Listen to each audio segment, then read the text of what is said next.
इस देश में अगर आरक्षण आया सबसे पहले तो 1902 में आया, जिसको छत्रपति साहू जी महाराज ने लागू किया, किसी और ने लागू नहीं किया।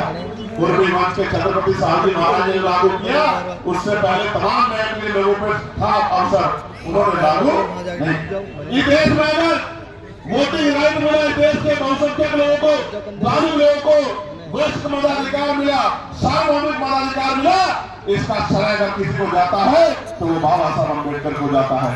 आपको इतिहास पढ़ना चाहिए।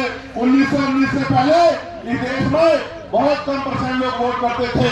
मॉन्टेगो चेम्बर्स सुधार समिति बनी और सुधार समिति ने नए पैमाने तय किए कि वोट देने का अधिकार उनको मिले जो जमींदार हैं, जो भूमि जिनके पास बड़ी संख्या में है, जो लगान देते हैं, जो टैक्स देते हैं, जो बहुत पढ़े लिखे हैं, जो पूंजीपति हैं, जिनमें व्यापार है।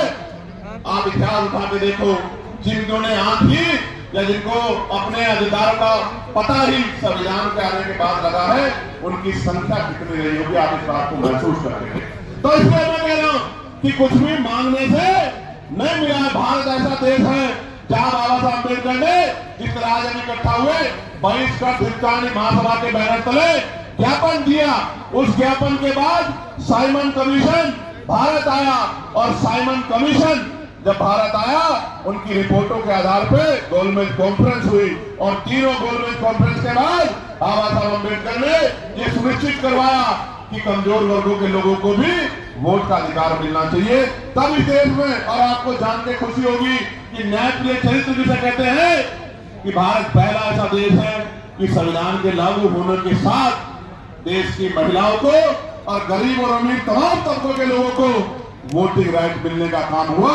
ये काम अमेरिका नहीं कर पाया, ये काम जर्मनी नहीं कर पाया, ये काम यूरोपियन कंट्री नहीं कर पाई, ये काम इंग्लैंड नहीं कर पाया। ये काम अगर किसने किया कि महिलाओं को बराबर का अधिकार मिले, तो ये भारतीय संविधान में बाबा साहब अम्बेडकर ने किया।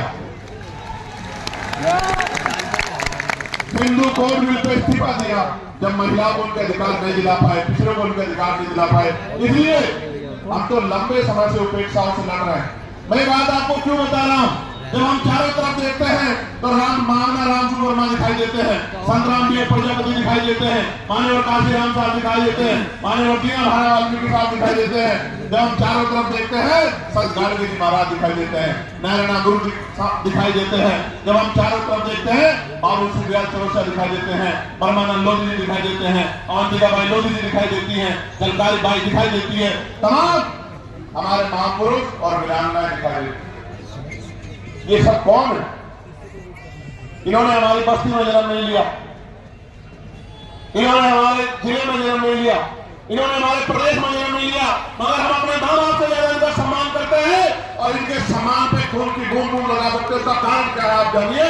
उसका कारण ये है कि महापुरुषों ने अपने बच्चों को भी पीछे छोड़ दिया, उन्होंने हमारे लिए अपना हुआ जीवन जिया। इनकी वजह से आज हमें अधिकार मिले। इसका मैं उदाहरण बताता हूं। बाबा साहब अम्बेडकर ने अपने जीवन में 3 लोगों को गुरु माना। धार्मिक गुरु उन्होंने, न्याय गुरु के तौर पर उन्होंने महामानव तथागत बुद्ध को अपना गुरु माना। शिक्षा के क्षेत्र में उन्होंने राष्ट्रपिता ज्योतिबा फुले को अपना गुरु माना और अंधविश्वास पाखंडवाद को यानी कि विज्ञानवाद के तर्क के आधार पर बात करने के लिए उन्होंने